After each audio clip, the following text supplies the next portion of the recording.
Hi all, I hope last वाली video देखी है, समझ गए हो ग्रुप क्या है. So we will be doing some of the examples today.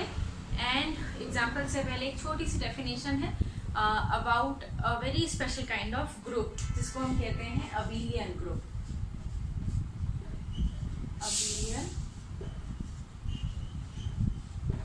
Group. Now what is abelian group? हमने in general पढ़ा था ग्रुप के पास there are four properties.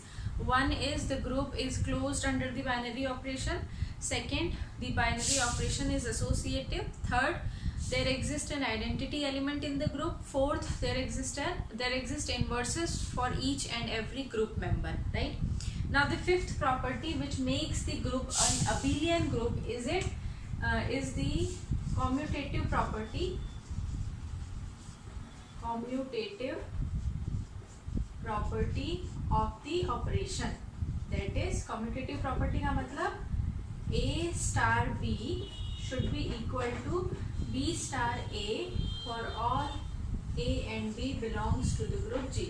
So in continuation with the definition of the group, we will say, वो तो हो गई चार जो हमने लास्ट टाइम प्रॉपर्टीज पढ़ी थी, वो चार प्रॉपर्टीज हो गई हमारे ग्रुप की. इसके बाद हम कहेंगे the group is an abelian group if A star B is equal to B star A for all A B belongs to G. यानी ये जो स्टार है, ये जो ऑपरेशन है, ये कॉम्यूटेटिव ऑपरेशन है on the set of elements जो हमारे पास है. And in this case we call the group is abelian group. So obviously हर ग्रुप अबेलियन नहीं होगा, हमें चेक करना पड़ेगा स्पेशली कौन से ऑपरेशंस कॉम्यूटेटिव हैं और कौन से नहीं हैं. इसका नाम अबेलियन एक बहुत बड़े मैथमेटिशियन थे मिस्टर एबल, उनके नाम पर रखा गया था. उन्होंने बताया था कि अभी ये जो कम्यूटेटिव प्रॉपर्टी होती है बाइनरी ऑपरेशन की, वो एक अलग स्पेशल प्रॉपर्टी होती है और उन्होंने जो ग्रुप्स बनाए थे उनको उन्होंने नाम दिया अबेलियन ग्रुप. राइट, अब हम करते हैं examples. So the very first example is a very special kind of group जिसके बारे में हम इन डेप्थ बाद में चर्चा करेंगे. बट अभी के लिए लेट अस जस्ट से ये तुम्हारा फर्स्ट एग्जाम्पल है. राइट, एंड अगेन यहाँ पर भी आप लोगों को एग्जाम्पल नंबर के साथ याद रखना है क्योंकि हम लोग इन फ्यूचर इन्हीं एग्जाम्पल्स को रेफर करेंगे. So my set is given as,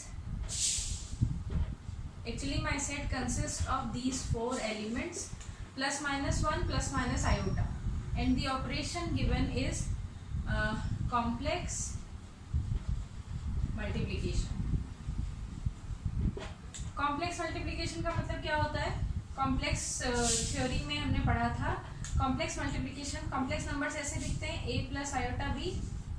इसको अगर मैं प्रोडक्ट करूंगी c प्लस आयोटा d से, तो जो मेरा आंसर आएगा वो आएगा ac minus B D plus iota times a d plus B C. Right, तो ये है हमारा गिवन ऑपरेशन और ये चार है एलिमेंट सेट के. We need to prove that this set along with this operation which is complex multiplication is a group. Right, सबसे पहली चीज क्या प्रूव करनी है मुझे? क्लोजर. क्लोजर का मतलब है इन एलिमेंट्स को एक दूसरे के साथ मल्टीप्लाई करके देखना है. अगर एलिमेंट्स इसके अंदर ही आ गए तो ये प्रॉपर्टी सेटिस्फाई कर रहे हैं. हमारे पास चार ही एलिमेंट है तो हम डायरेक्ट कर सकते हैं. Plus one multiplied by plus one will give you plus one. Plus one multiplied by minus one will give you minus 1. Plus 1 multiplied by plus iota will give you plus iota and plus 1 multiplied by minus iota will give you minus iota. ये चारों elements मेरे group के elements हैं. ये हुआ हमारे एक element के साथ. मैंने प्लस वन के साथ बाकी तीनों एलिमेंट्स को मल्टीप्लाई करके देखा और देखा वो ग्रुप के अंदर आ रहा है. Similarly you will multiply with minus one. अगर मैं यहाँ पर अब प्लस वन की जगह मैं यहाँ माइनस वन से सबको मल्टीप्लाई करके देखती हूँ तो प्लस वन माइनस वन बनेगा माइनस वन, ये बन जाएगा प्लस वन, ये माइनस आयोटा, ये प्लस आयोटा. अगेन ये चारों एलिमेंट इसी के अंदर आ गए. ठीक है, अब किसकी बारी है? अब आयोटा की बारी है. जब मैं आयोटा को मल्टीप्लाई करूंगी, iota into one iota, iota into minus one minus iota, iota into iota, iota square is minus one, then iota into minus iota is plus one. तो फिर चारों एलिमेंट इसी के अंदर आ गए. इसी तरह तुम सब एलिमेंट्स के लिए चेक कर सकते हो कि क्लोजर है या नहीं. तो इस तरह से लिखोगे तुम. मैं यहाँ पर सारे नहीं लिख रही हूँ, तुम चार चार के पेयर्स बना करके सबके लिए लिखोगे कि ये क्लोजर होल्ड करता है ये पर्टिकुलर ऑपरेशन. तो the group is close under the operation. तो ये हो गया. सेकेंड है एसोसिएटिविटी। ना एसोसिएटिविटी आप ऐसे डायरेक्ट लिख सकते हो क्योंकि कॉम्प्लेक्स मल्टीप्लिकेशन जो होता है वो एसोसिएटिव होता है, इसीलिए ये ऑपरेशन एसोसिएटिव होगा। ठीक है, तो डायरेक्ट लिख सकते हो कि कॉम्प्लेक्स मल्टीप्लिकेशन इज एसोसिएटिव। ये एसोसिएटिव होता है। और अगर करके देखना चाहते हो तो करके भी देख सकते हो, 3 एलिमेंट्स लेकर के देखो, 4 ही एलिमेंट है, बट बेसिकली एसोसिएटिव ना इस पर्टिकुलर ऑपरेशन की प्रॉपर्टी है। जब ये इस ऑपरेशन की प्रॉपर्टी है तो इसका मतलब ऑपरेशन देखना पड़ेगा तुम्हें एसोसिएटिव है या नहीं। तो ये हो गया। थर्ड काम आ जाता है जो कि यहाँ इंपॉर्टेंट काम है, वो है आइडेंटिटी क्या होगी इस ग्रुप की। आइडेंटिटी मतलब वो वाला एलिमेंट जिसको मल्टीप्लाई करो तो सेम एलिमेंट वापस आ जाए। जैसे +1 को अगर मैं किसी भी चीज़ से मल्टीप्लाई करूँ इन तीनों से तो यही नंबर्स आएंगे। +1 × -1 -1 मिलेगा, +1 × आयोटा आयोटा मिलेगा, +1 × आयोटा आयोटा मिलेगा। तो यहाँ आइडेंटिटी क्या है हमारा +1। ग्रुप का एलिमेंट +1 इज योर आइडेंटिटी। करेंगे किसकी? इन्वर्सेस की। इन्वर्स क्या क्या होंगे, तो मैं इधर लिखती हूँ एलिमेंट्स और इधर लिखती हूँ उनके इन्वर्स। इन्वर्स हर एक एलिमेंट का होगा। इन्वर्स की डेफिनेशन क्या थी? There exist B for all A, there exist B such that A.B is identity. तो आइडेंटिटी क्या है मेरा +1। तो मुझे क्या करना पड़ेगा, हर एक एलिमेंट के लिए एक ऐसा एलिमेंट चूज करना है जिसको मल्टीप्लाई करूँ उस एलिमेंट से तो +1 आए। जैसे +1 × +1 विल गिव यू +1। तो जो एलिमेंट है +1 उसका इन्वर्स भी +1 ही होगा, यानी ऐसे एलिमेंट्स को हम कहते हैं सेल्फ इन्वर्स। -1 को किससे मल्टीप्लाई करूँ कि +1 आ जाए? तो -1 को अगर मैं -1 से मल्टीप्लाई करूंगी तो +1 आएगा। तो अगेन -1 जो होगा वो अपना खुद का इन्वर्स होगा, यानी सेल्फ इन्वर्स है वो। आयोटा को किससे मल्टीप्लाई करूं कि मुझे क्या मिल जाए? +1 मिल जाए। तुम्हें पता है आयोटा इंटू आयोटा क्या होता है? Iota into iota iota square which is -1, but मुझे क्या चाहिए? +1। तो आयोटा को अगर मैं माइनस आयोटा से मल्टीप्लाई करूंगी तो मुझे +1 मिल जाएगा, यानी आयोटा का इन्वर्स है -आयोटा एंड सिमिलरली -आयोटा का इन्वर्स है +आयोटा।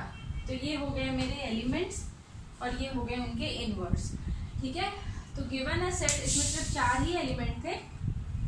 इन 4 एलिमेंट को लेकर के मुझे चेक करना था whether under this operation which is complex multiplication ये जो सेट होगा ये ग्रुप बनेगा कि नहीं। तो सबसे पहली चीज हमने देखी क्लोजर। क्लोजर का मतलब है इस ऑपरेशन को इन एलिमेंट्स के ऊपर अप्लाई किया तो जो आंसर आया वो सेट के अंदर ही आ गया। सेकेंड है एसोसिएटिविटी। एसोसिएटिविटी आपको पता है ब्रैकेट चेंज करने वाली प्रॉपर्टी होती है, क्योंकि कॉम्प्लेक्स मल्टीप्लिकेशन एसोसिएटिव है तो ये यहाँ पर प्रूव करने की जरूरत नहीं, सीधा लिख देंगे हम दैट एसोसिएटिव होते हैं कॉम्प्लेक्स मल्टीप्लिकेशन, इसीलिए ये ऑपरेशन एसोसिएटिव है। नेक्स्ट है आइडेंटिटी। आइडेंटिटी का मतलब होता है वो एलिमेंट ढूंढना जिसको ग्रुप के किसी भी एलिमेंट ए से मल्टीप्लाई करूँ तो ए ही वापस आ जाए। ऐसा एलिमेंट मिल गया मुझे +1। +1 को मैं ग्रुप के किसी भी एलिमेंट से मल्टीप्लाई करूंगी तो वही एलिमेंट वापस आ जाएगा। लास्ट हो गया हमारे पास इन्वर्सेस। हर एक एलिमेंट का इन्वर्स एक अलग होगा। जैसे आइडेंटिटी यूनिक होती है, एक ही होती है सब मेंबर्स के लिए, वैसे ही इन्वर्सेस भी यूनिक होते हैं लेकिन हर एक मेंबर के लिए यूनिक होता है। तो तुम्हारे पास 4 अगर एलिमेंट्स है तो उसके 4 अलग अलग एलिमेंट्स के लिए अलग अलग इन्वर्सेस होंगे। जैसे +1 का इन्वर्स क्या है? +1, क्योंकि +1 को +1 से मल्टीप्लाई करोगे तो आइडेंटिटी एलिमेंट मिलेगा विच इज +1। -1 को -1 से मल्टीप्लाई करोगे तो मिलेगा +1, इसीलिए -1 इन्वर्स है एक दूसरे के। आयोटा को -आयोटा से मल्टीप्लाई करोगे तो +1 मिलेगा, -आयोटा को +आयोटा से मल्टीप्लाई करोगे तो +1 मिलेगा एंड हेंस दी इन्वर्सेस। अब बात आती है ये ग्रुप अबिलियन है या नहीं। अबिलियन ग्रुप का मतलब क्या होता है? कम्यूटेटिव है कि नहीं ऑपरेशन, क्योंकि कॉम्प्लेक्स मल्टीप्लिकेशन कम्यूटेटिव होता है। a + iota b × c + iota d will be equal to c + iota d × a + iota b, इसीलिए ये ग्रुप अबिलियन ग्रुप भी है। It's a very important group. हम लोग डेप्थ में इसके बारे में चर्चा करेंगे बाद में, बट अभी के लिए ये हमारा फर्स्ट एग्जाम्पल था, right. Now the second example is, मैं छोटे मोटे एग्जाम्पल्स नहीं उठा रही हूँ, मैं इंपॉर्टेंट एग्जाम्पल्स बता रही हूँ। इधर आपके पास बुक है तो उसमें छोटे छोटे एग्जाम्पल्स प्रैक्टिस के लिए होंगे, आप वो कर लेना।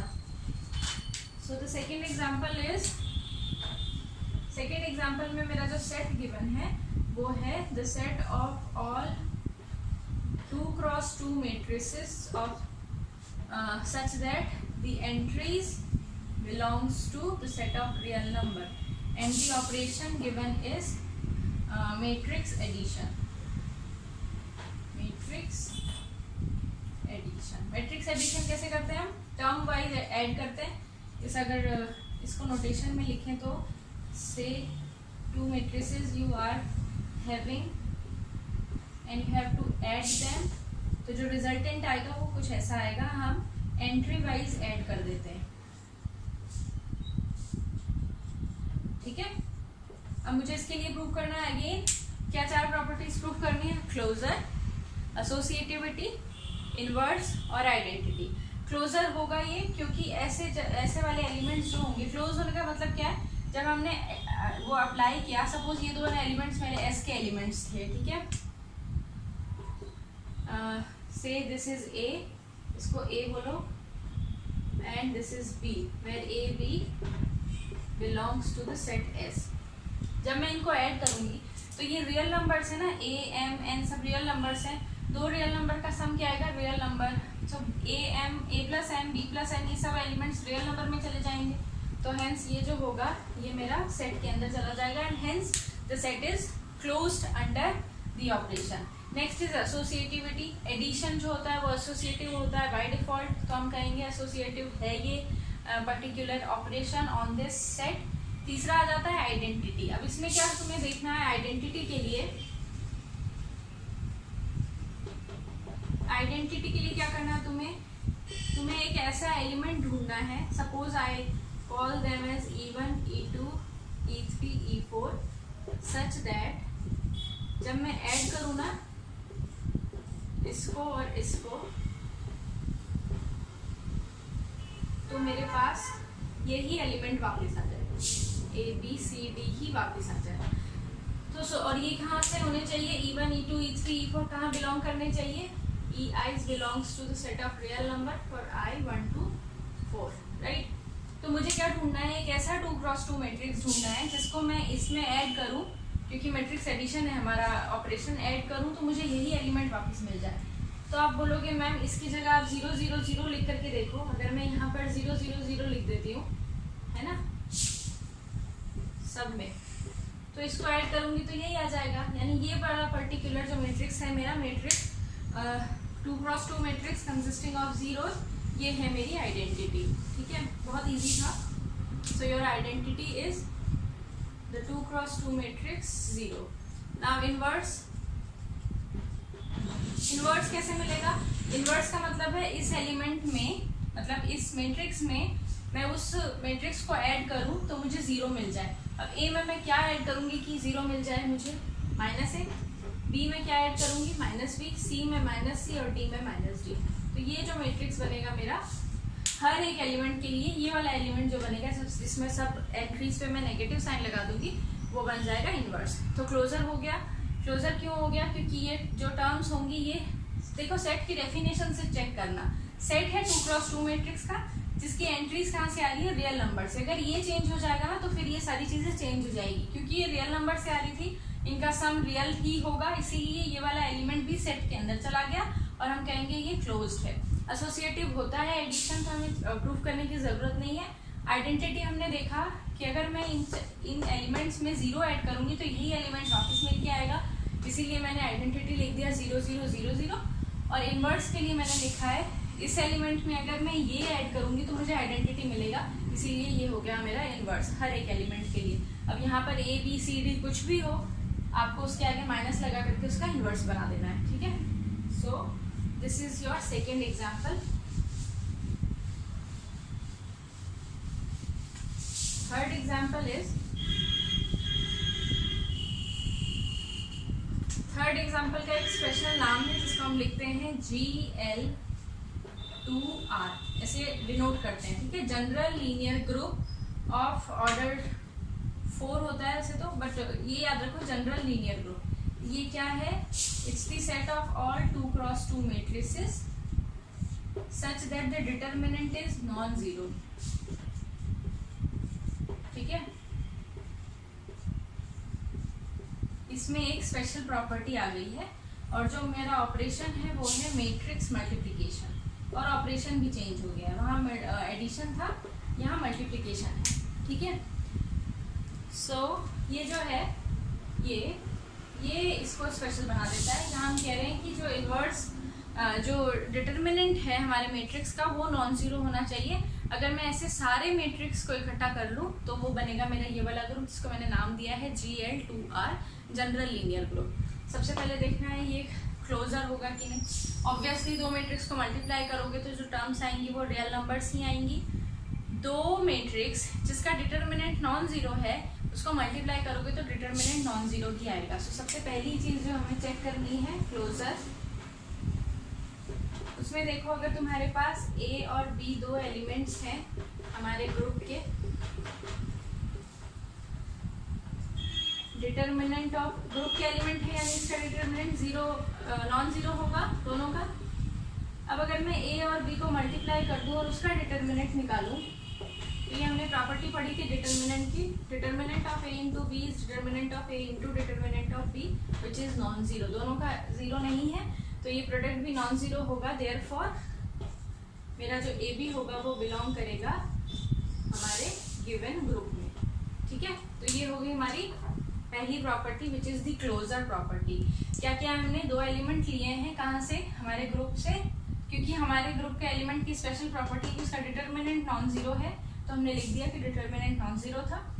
नाउ अगर मैं A और B को मल्टीप्लाई करूंगी तो एक 2x2 मैट्रिक्स मिलेगा। मल्टीप्लाई करने के बाद उसके एलिमेंट्स कहाँ पर रहेंगे, रियल में रहेंगे, क्योंकि रियल नंबर्स को कैसे भी मल्टीप्लाई करो रियल नंबर्स ही आएंगे। बेसिक चीज़ मुझे जो चेक करनी है वो चेक करना उसका डिटर्मिनेंट क्या आएगा। तो अगर मैं डिटर्मिनेंट चेक करूँ A इंटू बी तो ये डिटर्मिनेंट की प्रॉपर्टी होती है determinant of the product of two matrix is equal to the product of the determinant of the matrices. So ये आ गया non zero and hence the operation is close. तो पहली ये हो गई हमारी प्रॉपर्टी कि ये क्लोज है, आई मीन क्लोजर होल्ड करता है। सेकेंड है एसोसिएटिविटी। एसोसिएटिव होगा ये एलिमेंट, क्यों होगा, क्योंकि हमारा मैट्रिक्स मल्टीप्लिकेशन एसोसिएटिव होता है। तो अगेन एसोसिएटिविटी को ज़्यादातर ना लिखने की ज़रूरत नहीं होती है, क्योंकि जो ऑपरेशन गिवन है, given operation given star is associative, right. तो इसमें ज़्यादा कुछ लिखने की ज़रूरत नहीं है। अब हमारा मेन यहाँ पर काम है टू फाइंड द आइडेंटिटी। क्या ऐसा एलिमेंट है जिसको मैं 2x2 मैट्रिक्स से मल्टीप्लाई करूं और उसका डिटर्मिनेंट भी नॉन जीरो आ जाए और मुझे यही एलिमेंट वापस मिल जाए। और इस एलिमेंट को हम बहुत अच्छे से जानते हैं जब हम मैट्रिक्स पढ़ते थे, इसके नाम पर ही है वो मैट्रिक्स है आइडेंटिटी मैट्रिक्स 1 0 0 1। ऐसी आइडेंटिटी मैट्रिक्स हमने पढ़ी थी। इसका डिटर्मिनेंट क्या है 1 which is not equal to 0। इन दोनों को मल्टीप्लाई करूंगी तो मुझे यही एलिमेंट वापस मिल जाएगा, इसीलिए इसको कहेंगे हम ये आइडेंटिटी है हमारे इस ग्रुप की। और लास्ट में आ जाता है इन्वर्स। मेरे इस एलिमेंट का इन्वर्स कैसे निकलेगा ये भी हम निकाल कर आए हैं लास्ट सेमेस्टर में क्या आई थिंक 12th में भी निकाला था। क्योंकि डिटर्मिनेंट नॉन जीरो है तो इन्वर्स निकाल सकते हैं ना हर मैट्रिक्स का, ऐसे लिखते थे ना। इसका इन्वर्स अगर मैं लिखूँ ऐसे डिनोट करूँ -1 लिख करके इधर, तो ये किसके इक्वल हो जाता था 1 upon the determinant which is AD minus BC, और ये चेंज हो जाता था DA माइनस B माइनस। तो मेरे हर एलिमेंट का इन्वर्स ऐसे मैं निकाल सकती हूँ, इसलिए हमने यहाँ पर डिटर्मिनेंट जो था वो नॉन जीरो लेकर के काम किया था। डिटर्मिनेंट नॉन जीरो होगा तभी इन्वर्स फाइंड आउट कर सकते हैं हम, अदरवाइज नहीं कर सकते। अब एक और चीज़, क्या ये जो पर्टिकुलर मेरा मल्टीप्लिकेशन है मैट्रिक्स मल्टीप्लिकेशन ये कम्यूटेटिव है? And the answer is no. ये भी हमने 12th में पढ़ा था कि मैट्रिक्स मल्टीप्लिकेशन कम्यूटेटिव नहीं होते। A dot B may not be equal to B dot A। तो ये अबेलियन ग्रुप तो नहीं है, बट ये ग्रुप है and it's a very special kind of group जिसको हमने नाम दिया है जनरल लीनियर ग्रुप, ठीक है, of matrices of order 2 over R। तो आज के लिए इतना ही। तुम्हारे पास बुक नहीं है तो मुझे प्लीज़ मैसेज करना, मेरे पास बुक है, मैं तुम्हें एग्जाम्पल्स फ़ोटो खींच करके भेज दूंगी। वो एग्जाम्पल्स बिल्कुल इजी एग्जाम्पल्स से ट्राई करने, यही थे सबसे डिफिकल्ट एग्जाम्पल। हम नेक्स्ट में और भी थोड़े से एग्जाम्पल्स लेंगे, because in group theory you need a very ample amount of examples to work with your groups. So till then, take care.